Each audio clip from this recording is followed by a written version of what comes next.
explain. His name is Nate. He, him from California.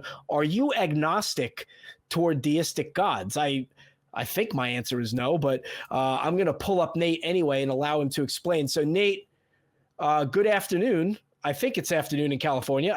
I think it's 12:09 there, so it's technically afternoon. You're on with Jimmy and Jamie. Yeah. Yeah. Good afternoon, guys. Hey. Thanks for taking my call. So I will kind of spare you folks of a backdrop that I was planning, but will take like no more than 10 seconds for a backdrop, so I set foundation for what I'm talking about. I'm an atheist, as I don't know your screener must have told you. And so when it comes to theist God, we know that it's pointless. Theist God, by definition, you have the instruments to, you have means technically to be able to figure out whether or not a theist kind of God exists. So, and because there isn't any empirical evidence for a theist God, we know that it's very unlikely that there is one, right? And in that sense, I'm an atheist for sure. As are most people around me, including you folks, I suspect. The question is when it comes to a deist God, right, who by definition is beyond the realms of detection because it doesn't intervene by definition, right? But then by definition, a deist God is one that also kind of flicked off the first domino, if you may. Right? That's how it's defined. And there is no way to know.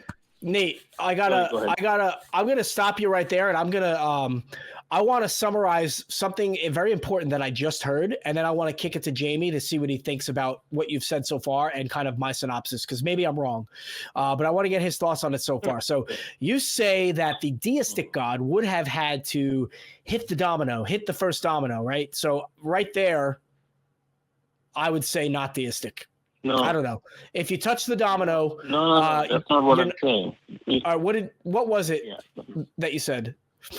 So what slightly differ from the way you interpreted me, in that what I'm saying is the way a deist God is defined, right? I'm not hedging my bets on whether it's there or not there. I don't know, right? I don't know. Absolutely. But what I'm saying is the way a deist God is defined in the books, right? A deist God is somebody who sits outside that microwave oven and presses the start button, and everything unfolds inside the microwave, right? Which is our world. Yeah. Okay. Got it. That's what I'm going to say. I'm not trying to claim that I know anything yet. No, I don't think that you know anything, but I think that by pushing the microwave button, they're not theistic. I don't know. It's just an interesting kind of mental game I'm playing right now, but I do want to kick it over to Jamie and see what he's got to say about your thoughts. Yeah, well, a couple of things. To directly answer your question, am I agnostic about a deistic God?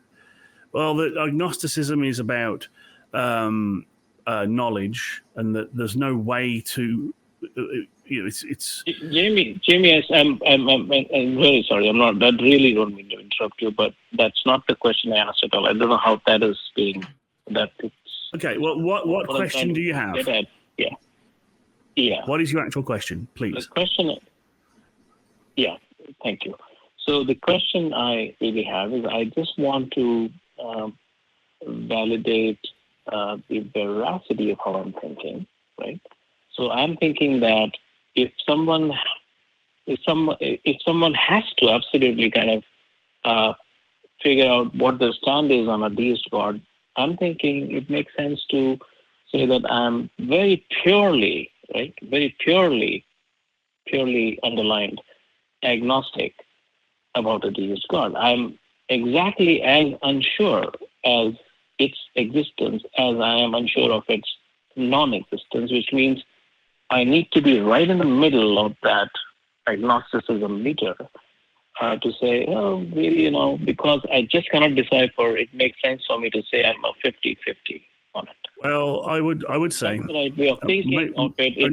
Nate, let me respond. You've had plenty of time to explain your standpoint, and I want to get this out. The deistic God, because it has no interaction with the universe, cannot be detected, cannot be communicated with. There is no way to know that it exists if it does. And even if we could somehow understand that it exists, we can't communicate with it. We can't interact with it. It will not interact with us. I don't care. I really don't. There may as well be nothing. I'm agnostic to nothing as well then, because a deistic God is a pointless mental exercise in my opinion. What's the point in calling something a God when it does nothing, says nothing, affects nothing, cannot be seen, cannot be communicated with? It may as well not exist in my mind. So yes, technically you can say you're agnostic about it, but I wouldn't give any brain cycles to that concept. Not really. Yeah, I mean, where does it get us? No. Where does believing in a God that has no interest in us get us at all? I don't think that we really establish any understanding just by sitting around and thinking about something that we'll never get confirmation on. Which, by the way, that's the case we're in anyway. Whatever God it is that you worship, but yeah. What are your thoughts on that, Nate? So I'm thinking, I'm all the way in what Jamie said, right? But not with you, Jimmy. That's because I'm thinking, you're thinking I'm worshipping some God. That's what you said, which I'm not, right? And also I'm all the way. I don't think you're worshiping a God. I don't think I said that you are actively worshiping a God. I'm just saying that whether the God is God you're worshiping, that's what you said. What did I say? I'm sorry. I believe that Jimmy was speaking in the general term, not to you specifically, Nate. If one worships a God. Yeah, if a person were to worship a God, okay, that's all I meant. And what I'm saying is, if you worship a deist God, you never get anywhere, right? And that's what Jamie said. Don't waste your brain cycles on it. But I think that we're in that situation anyway, is what I was saying. So yeah, I don't think that you are worshiping a deist God.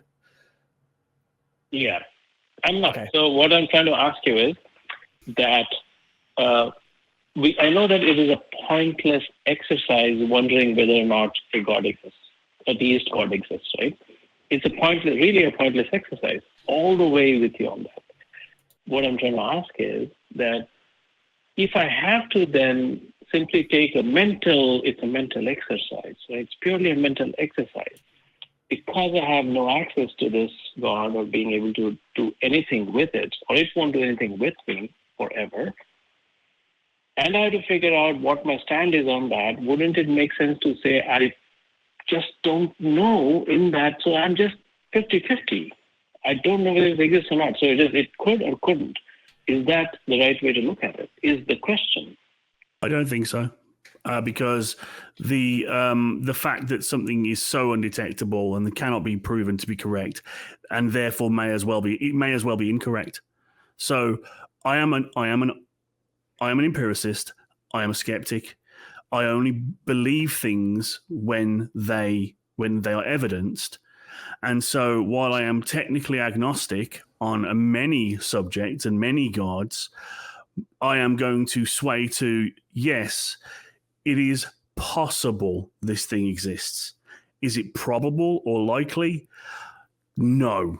As far as the evidence I've seen is no. And if your evidence is by definition unobtainable, then that is so unlikely to exist, so improbable, it may as well be impossible. So yes, technically, you can say I'm an agnostic to a deistic God, but I think intellectual honesty, 50-50, no, not even 99-100. It's infinity minus 1 to 1 in my mind. Yeah, and Nate, on that, I think that you are towing the line of atheism anyway. I mean, why do you have any good reason to believe in this God in the first place? If it's undetectable, then you've never been shown any evidence to compel you to question its validity or compel you to buy into its validity. So wouldn't that make you an atheist? Why settle in the middle? I think Nate is an atheist. I think the question, sorry to jump in, Jimmy, is he doesn't believe in a deistic God. He just wants to know whether taking a straight 50-50 stance on his agnosticism towards that deistic God is a sensible place to be mentally. Am I getting you right, Nate? Yeah. I'm saying I don't see it being sensible. I mean, because you end up in this area where you're really an atheist anyway. You know what I mean? So I don't know if that's clear, but I think generally speaking, again, not just talking to you, Nate, but how can anybody who is questioning the validity of a deist God land in the middle? Because with specifically a deist God, there's absolutely no evidence. And really, you end up being an atheist because you have really no good reason to believe. And I think that is kind of the situation that a deist God presents. May I humbly submit a quick correction? So it is not that there is no evidence for a deist God. It is that you cannot have evidence for a deist God. You cannot. There's no chance of it, right? Because that's undetectable, right? Undetectable. Yeah, exactly. I don't see how somebody lands closer to agnosticism when questioning deism. I think that you have to take the atheist approach. That's my opinion. Just because there's no possibility of good evidence. That bothers me. Yeah. That bothers me. So what if I take an atheist approach? Right, then I need to use Jamie's language, which I also disagree with. What Jamie said was, it is very unlikely, right? That's what you heard. It's extremely unlikely that infinity minus one is what he used. It's extremely unlikely that there is a deist God. And then if you're able to make that assessment, right, that it's unlikely, right? You're not talking impossible possible, you're saying unlikely, likely. If you're saying unlikely, then what that implies is there is some kind of instrumentation, mental instrumentation available to you that allows you to make that assessment. But the nature of a deist God will prevent you entirely from making that assessment. So you have no choice, in my mind. But if I say that it's impossible, you have to be in the middle. But if I say no, then if you're gonna pin me down to a choice of saying in the middle or I'm just gonna say then I'm completely atheist on it. That it is completely undetectable. Like I would then pin my flag to that I know it doesn't exist because definitionally I cannot be proven wrong. Definitionally, I cannot be proven wrong in that assessment because it's impossible to know. Even a theist God, isn't it, Jamie? Say what? You cannot prove that it does not exist. I don't need to prove that it doesn't exist. And if you're definitionally saying that it can't be proven that it does, then I have no use for it, and I'm willing to just go, yeah, it doesn't exist. Yeah. So, hey, Nate, I really go ahead. What were you going to say? I said, Jamie, I'm just talking to Jamie for a quick second. So Jamie says that he's going to take a stand. He can comfortably take a stand saying that a deist God does not exist. I know that. Right? That's what he's saying. And he's saying that based on the fact that nobody can ever prove him wrong. That's what he's saying. Definitionally, you have defined that no proof can ever exist of the existence of this thing. So then it is, as near as makes no difference, non-existent. And therefore, why should I even conscience the idea of its existence if there's no ever way to know and there's no consequence for not knowing? Like this is I'm sorry to get frustrated, Nate. This is navel gazing. I really there are better fish to fry. There are more ornery gods to tangle with. Getting tied up in the I can't ever truly know whether this thing that can't ever truly be known is existing. I just don't get why you're hung up on it, man. Yeah. I don't. I don't see a whole lot of reason to even care. There is no reason for this deist God and myself or any other human being to ever cross paths, or even think about each other.